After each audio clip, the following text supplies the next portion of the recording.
Hi అందరికీ. ఈరోజు మా ఇంట్లో మేము దోసలు చేసామండి. దోసలకి ఏ చట్నీ బాగుంటుందని చెప్పి పలుకుల చట్నీ చేశాను. పలుకుల చట్నీ అందరికీ ఫేవరెట్, అందరి ఫేవరెట్.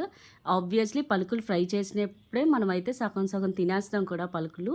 నేనైతే పలుకులు చేసే విధానం అయితే ఇదే అండి. ఫస్ట్ బాగా ఫ్రై చేసి ఒక మిక్సీ జార్లో జీలకర్ర, అల్లం, వెల్లుల్లి ఇంకా ఎండుమిర్చి వేశాను. మా ఇంట్లో అయితే మిరపకాయలు లేవండి అని చెప్పి ఆ టైంకి కొంచెం స్పైసీగా ఉండాలని ఎండుమిర్చి వేశానండి.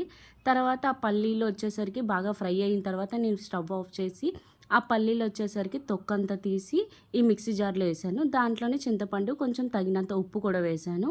ఉప్పు వేసిన తర్వాత బాగా గ్రైండ్ చేశానండి ఫైన్ పౌడర్ వచ్చాక.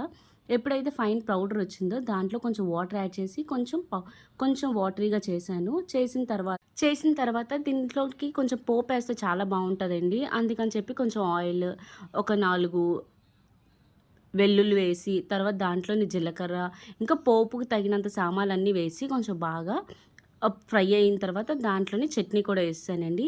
నేనైతే కరివేపాకు అనేది చాలా ఎక్కువ వేసాను, ఎందుకంటే కరివేపాకు ఏదైనా బాగా టేస్ట్ ఇస్తుందండి. అందుకు కరివేపాకు కూడా ఎక్కువ వేసాను. దాంట్లో అయిపోయిన తర్వాత ఆ చట్నీది కూడా ఏదైతే మిక్సీ జార్లో చేసింది కూడా వేసాను. చూడండి ఫైనల్గా అయితే ఇలా వచ్చింది. నేనైతే దోశలు చేసి ఇలా ఇచ్చాను. మా అక్క వాళ్ళ బాబు అప్పుడే మా ఇంట్లో ఉన్నాడు, వాడికి ఇచ్చాను. ఎలా ఉందని కూడా అడిగాను. వాడికైతే చాలా నచ్చేసిందంటే అండి. ఒక స్మైల్ ఇచ్చి నాకైతే చట్నీ చూడండి వేడిగా ఉంది పాపం, వాడు ఫస్ట్ టైం తీసుకోలేకపోయాడు. సెకండ్ది కొంచెం టేస్ట్ చేసి ఇదిగోండి వాడికైతే చాలా నచ్చిందంట. వాడైతే బాగుందని కూడా చెప్పాడు. బాయ్.